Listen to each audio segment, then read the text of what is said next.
Hello and welcome to my channel. यही video रे आमे क्लास 3 ओडिया चैप्टर 2 हिसाब परिशोध पढ़िबा। आरंभ करिबा।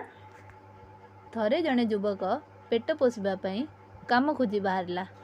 पिंधा लुगा व्यतीत आउ ता पाखरे किछि नथिला। दिन जाक काम खोजी खोजी संजरे रास्ता गड़े थिबा कलरू किछि पानी पी गछ तले सोई राति कटाई दिए। एहीपरि 3 दिन बीतीगला, किंतु कामर किछि संधान मिलिला नाही। चतुर्थ दिन से जाई गोटिए धर्मशाला रे पहुँचिला। काम करिबा पई धर्मशालार मालिकंकु अनुरोध कला। ता कथा सुनी मालिक कहिले, ठीक अछि, तू एठारे जगुआली काम करिबू। युवकटी भारी खुशी होईगला। काम से आरंभ कला। संध्या समय रे 2 जण लोक आसी पहुँचिले। सेमाने रहिबाकु चाहिए। मालिक सेमानंक नाम लेखि सेमानंकु घर देबाकु कहिला।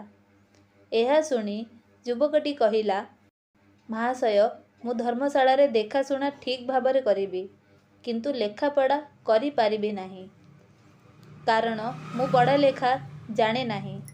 धर्मशाला मालिक उत्तर देला, तेबे तुमे ए काम पाई योग्य नुह। आज जेउ काम करिछ सेतिपे 5 टंका नियो ओ चली जाओ। एहा सुनी युवकटीर मुह सुखीगला। कौन करिब, किछि ठीक करि पारिला नाही।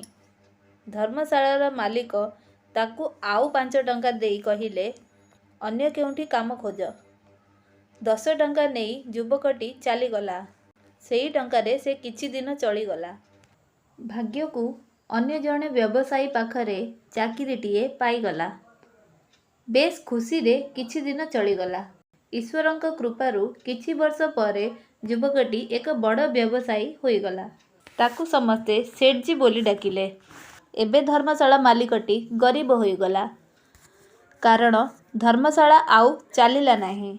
मालिकर पुओ पुनर्बार धर्मशालाटी चलाइबा पाई अर्थ संग्रह करिबाकू इच्छा कला। एणु से सेठजी पाखकू जाई तांकू किछि अर्थ ऋण आकार रे देबाकू कहिला।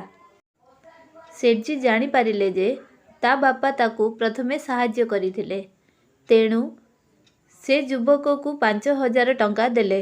युवक टंका तक नेई बापांकू सबु कथा कहिला। ता बापा कहिले, पुओ, से बोधे जणे महापुरुष, मु काली जाई तांकू भेटिबी। परदिन पिता पुत्र दुहें सेठजींक निकटरे पहुँचिले। सेठजी वृद्धंकु निरीक्षण करी देखिले। वृद्ध कहिले, मु वृद्ध होइजिबारु मो पुओ से संस्थाटी चलाइबा पाई आपणक पाखकू आसीथिला। आपण साहाय्य करिबारु मु आपणंकु दर्शन करिबाकू आसीथिली। सेठजी उत्तर देले, मु अधिक किछि करि नाही। एहा कही सेठजी आउ 5,000 टंका आनी वृद्धंकु देले। कहिले, ए दान नुहे, मु मोर पुराणा हिसाब परिशोध करुछि। वृद्ध आश्चर्य होई कहिले, आपण कौन कहउचंती, मु किछि बुझी पारु नाही। सेठजी किछि समय रही कहिले, मु जेतेबेले चाकरी खोजुथिली आपण प्रथमे मते 5 टंका देइथिले। सेही 5 टंका बदलरे मु 5,000 टंका देली। चाकरीरू बाहर करी देबा परे दया परवश होई आपण आउ 5 टंका देइथिले।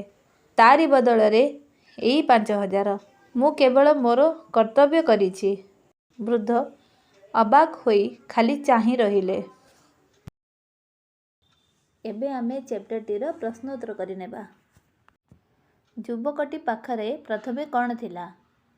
उत्तर, युवकटी पाखरे प्रथमे पिंधा लुगा खंडे ही थिला। युवकटी केते दिन पानी पी कटाइला? उत्तर, युवकटी 3 दिन पानी पी कटाइला। युवकटी धर्मशालार मालिकंकु कौन अनुरोध कला? उत्तर, युवकटी धर्मशालार मालिकंकु काम देबा पे अनुरोध कला। केउ काम करिबाकू धर्मशालार मालिक युवकटी को कहिले? उत्तर, धर्मशालार मालिक युवकटी को जगुआली काम करिबाकू कहिले। ଧର୍ମଶାଳା ମାଲିକ କାହିଁକି ଯୁବକଟିକୁ କାମରେ ରଖିଲେ ନାହିଁ? ଉତ୍ତର, ଯୁବକଟିକୁ ପଢ଼ା ଲେଖା ଜଣା ନଥିବାରୁ ଧର୍ମଶାଳା ମାଲିକ ଯୁବକଟିକୁ କାମରେ ରଖିଲେ ନାହିଁ। ସେଠଜୀ କାହିଁକି ଧର୍ମଶାଳା ମାଲିକ ପୁଅକୁ 5,000 ଟଙ୍କା ଦେଲେ? ଉତ୍ତର, ଧର୍ମଶାଳା ମାଲିକ ପ୍ରଥମେ ସେଠଜୀଙ୍କୁ ସାହାଯ୍ୟ କରିଥିଲେ, ତେଣୁ ସେ ଧର୍ମଶାଳା ମାଲିକ ପୁଅଙ୍କୁ 5,000 ଟଙ୍କା ଦେଲେ। ସେଠଜୀ ବୃଦ୍ଧଙ୍କୁ ଆଉ 5,000 ଟଙ୍କା ଦେଇ କ'ଣ କହିଲେ? ସେଠଜୀ ବୃଦ୍ଧଙ୍କୁ ଆଉ 5,000 ଟଙ୍କା ଦେଇ କହିଲେ, ଏ ଦାନ ନୁହଁ, ମୁଁ ମୋର ପୁରୁଣା ହିସାବ ପରିଶୋଧ କରୁଛି। ବୃଦ୍ଧ କାହିଁକି ଅବାକ୍ ହୋଇ ଚାହିଁ ରହିଲେ? ସେଠଜୀଙ୍କ ଠାରୁ ପୁରୁଣା ହିସାବ ପରିଶୋଧ କରିବା କଥା ଶୁଣି ବୃଦ୍ଧ ଅବାକ୍ ହୋଇ ଚାହିଁ ରହିଲେ।